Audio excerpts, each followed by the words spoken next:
Hey everybody, it's Rory from A&S Gear, and we're upstairs at the table like we normally do. We're gonna try something a little different though. We're gonna start putting out videos from my bench downstairs where I normally do all of my work and servicing guns.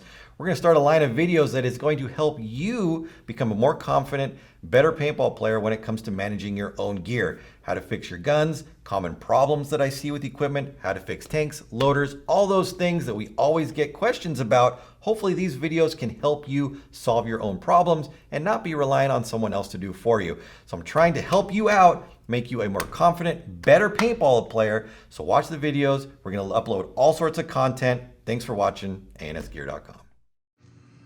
All right, so we're looking at a maxed Rize today that a customer has sent in for leaking. My ticket that I have says it's leaking through the regulator, but when I go and gas it up, it's not leaking through the regulator, but it is leaking around the back cap.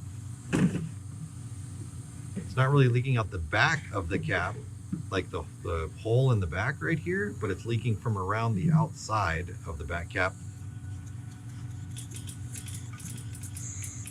It's also leaking down the breech. By looking at the regulator, the reg looks like it's pretty far in, dropping pressure down. So this could be the reason maybe that this is leaking. If we're not giving enough pressure to the bolt assembly, it will leak because it can't seal. There's just not enough pressure to seal the bolt properly. So what we're gonna do first though, is we're gonna turn it on. We're gonna make sure it physically can cycle. We'll get a battery in it. It will check the settings to make sure that our velocity, not our velocity settings, like our dwell is correct. Otherwise, we could run into problems down the road that are caused by those things. I don't think this gun has a battery in it, because I tried to turn it on a minute ago and it didn't turn on. One thing I have seen with die guns and the Max Rize is when the batteries start to get a little bit low, the guns start to do funny things.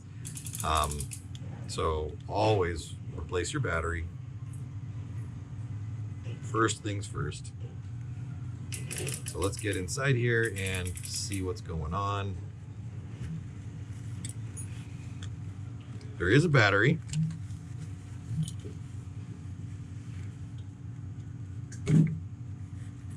This battery is completely dead. So let's at least get a working battery inside here. Let's see here. You always with these guns want to make sure that you go front battery first. You cannot put it in this way and then try to push it down, or you will destroy the board that is inside there. So start with the front, push it in, and then put the bottom down.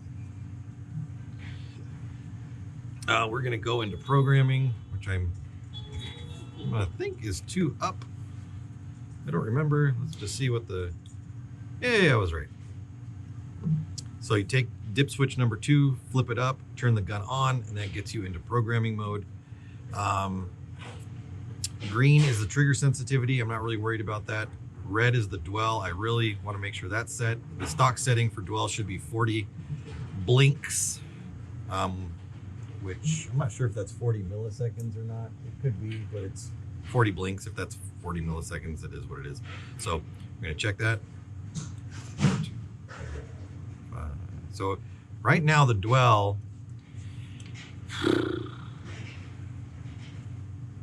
is at 4, possibly, which is never gonna work. This gun will never work at that. Yeah. Just to be sure, I'm gonna switch it out again, power it off, power it back on in programming, switch to dwell, and then when I hold the trigger down, it's going to blink the current number of settings that it's at. And remember, dwell should be 40, 40, and that should be 40 blinks, not however many. So let's check it again. 1, 2, 3, 4. So right now the dwell is at 4 milliseconds when 40 is where we need it to be. So 1, 2, 3, 4, 5, 6, 7, 8, 9, 10, 11, 12, 13, 14, 15, 16, 17, 18, 19, 20, 21, 22, 23, 24, 25, 26, 27, 28, 29, 30, 1, 2, 6, 7, 38, 39, 40. All right, so the gun would have never worked. Never, ever, ever, ever, ever worked at a dwell setting of 4. Now, I'm sure what happened is the customer was trying to maybe change the firing mode, which is yellow, into mode number 4, which is the full auto mode, I believe. Or maybe they were trying to change something else. They obviously didn't understand how to do their trigger setup, which is okay. It happens all the time. Just please read the manuals. So red we've set. The rate of fire, which is blue, should be at 3 blinks, which I believe is 10 balls per second. So that's at 1. So I don't even know what that is. That's 9. That's according to the charge 9.8. No big deal. So we're gonna go 1, 2, 3. That'll change it to 10 BPS. And these are all factory settings that I'm putting it back to. So I'm not putting it in anything weird. Let's go to blue. We'll go back to green actually. So green, the factory setting for green, which is trigger sensitivity, should be 5.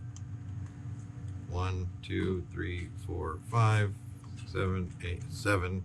So 1, 2, 3, 4, 5. That sets that.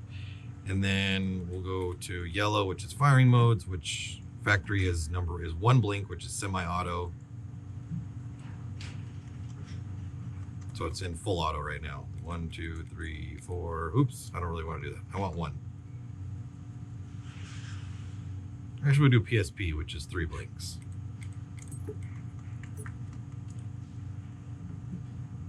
One, 2, 3. Let's just check that to make sure it took it. 1, 2, 3. So that's good. So at least we know the programming is working. So that's that. We can switch back out of programming. Now the gun is on. Perfect. It's reading no ball. Put my finger in there, reading ball, no ball, ball. You can see it clicks where my finger's in there. That's good. Perfect. Right where we want to be. So we know our settings are correct, at least now on the board. So what I'm going to do is I'm going to kind of put my Allen key into the reg assembly, or the reg adjuster. And I'm going to feel how many turns away we are from the top. So screwing this one into the gun. So screwing it up is going to decrease pressure, which decreases velocity. And screwing it out is going to increase pressure, which increases velocity. So right now we are 1, 2, we're 2 turns out, which for this gun will probably never work. I think these are about 4 to 5 turns out to get the gun up to a working velocity where the bolt seals and everything is working. So now that I've got the reg closed off, and before I even get inside there and look at the bolt assembly, I'm gonna see if we can get the gun to work. And again, it's still leaking from the back cap, which I would expect if your velocity is too low. We're gonna turn our eyes off.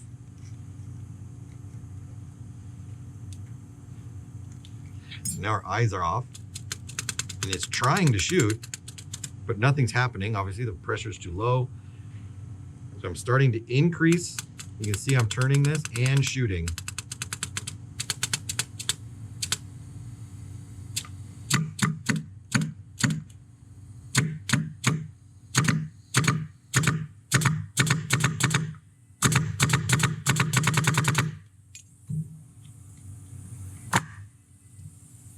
But I do have a good leak coming out the back. I don't have a leak down the breech anymore though. That leak is gone because now we're probably pressurizing properly.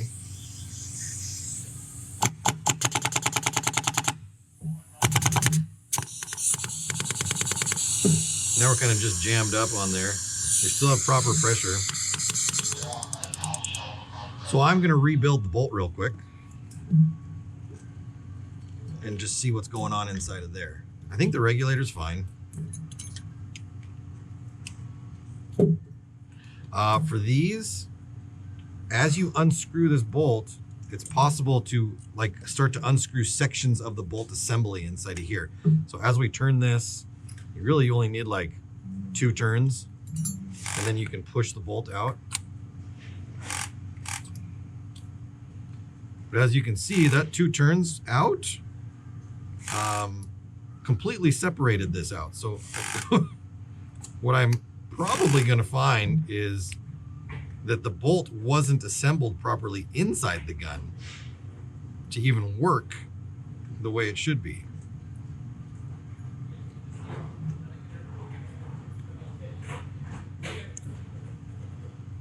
I'm just kind of looking around. I'm looking at the O-rings, looking for problems. Everything looks pretty good. So I'm going to screw this all the way together.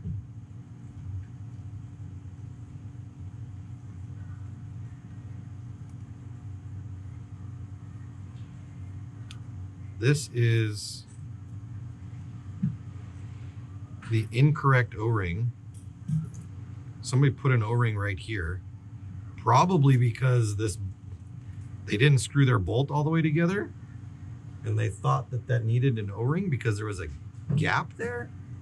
I'm pretty sure that there is no O-ring right there.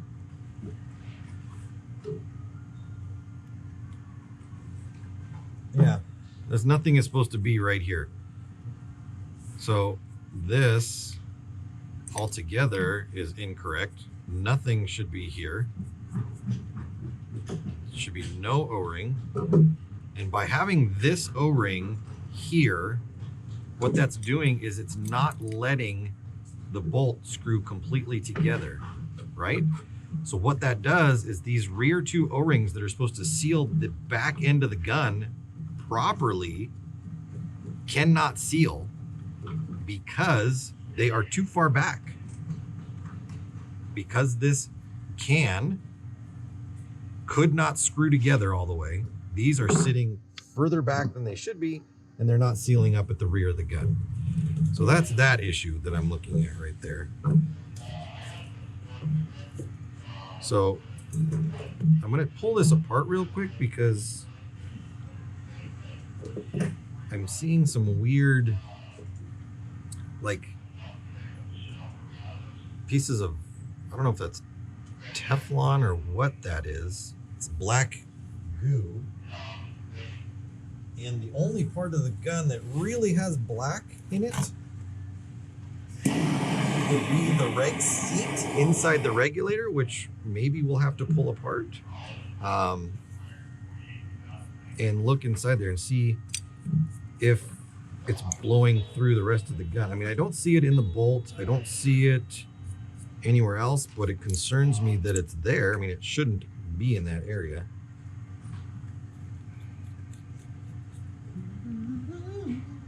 So let's just take a little gander around in here. Everything else looks good.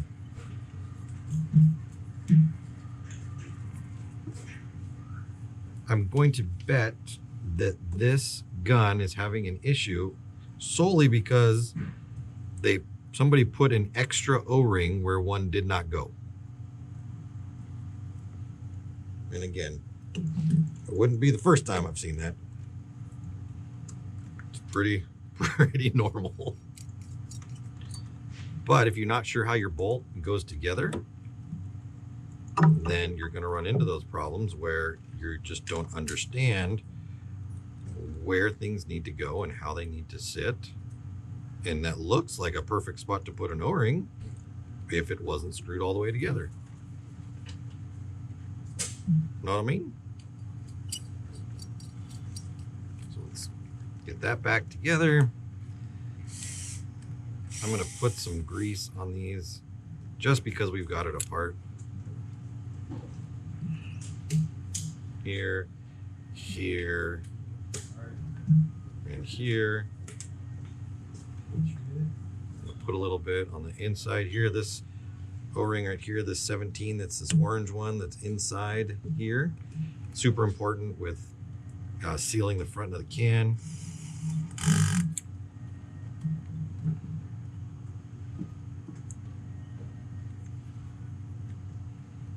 Feels good.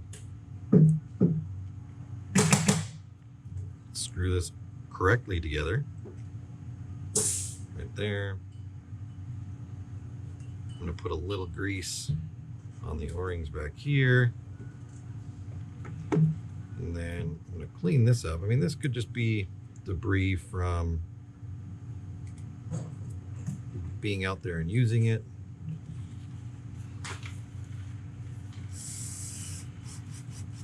Hopefully they didn't try to put something in there to make it seal up or anything. It's not necessary.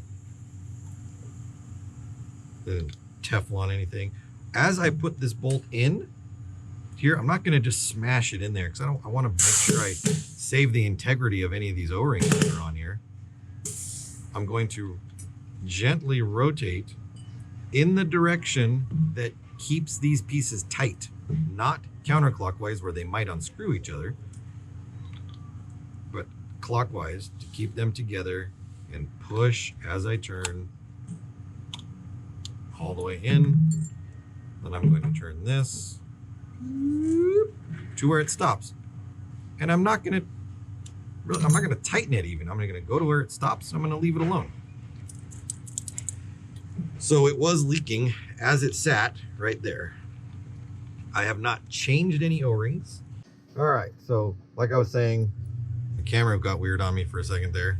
Got the tank on, haven't changed anything in the back except for removing the one O-ring that shouldn't have been inside there. And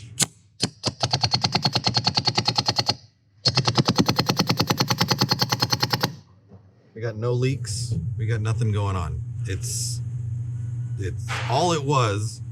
The whole reason this gun was sent in was it was leaking because someone had put an O-ring where it didn't belong. That's it.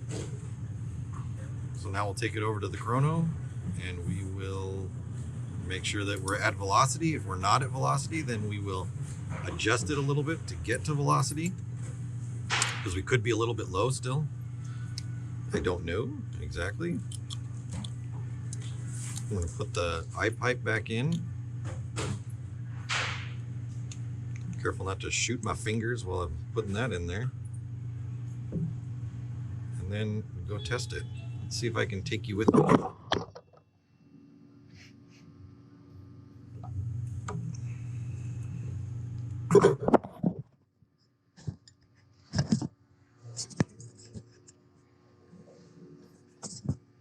Keep your right side up, right?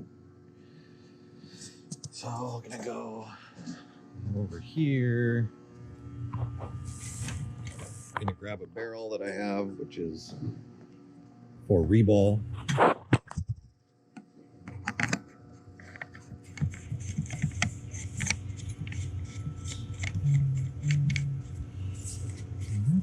Got our Allen key. Go over here.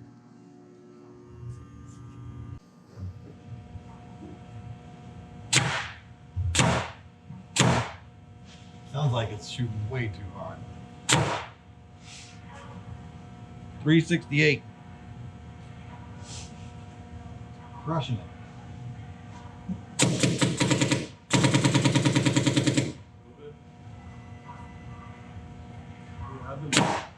That was 336.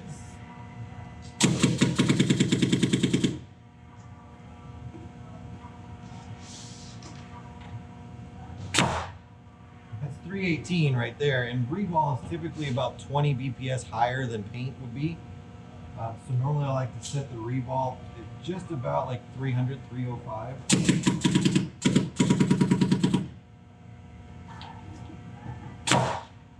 302, that puts my paint at about 280.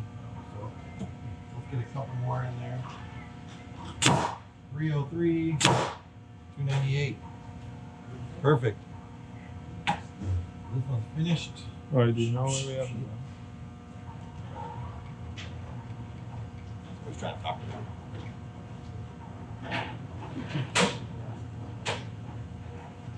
All right. Take this back over here.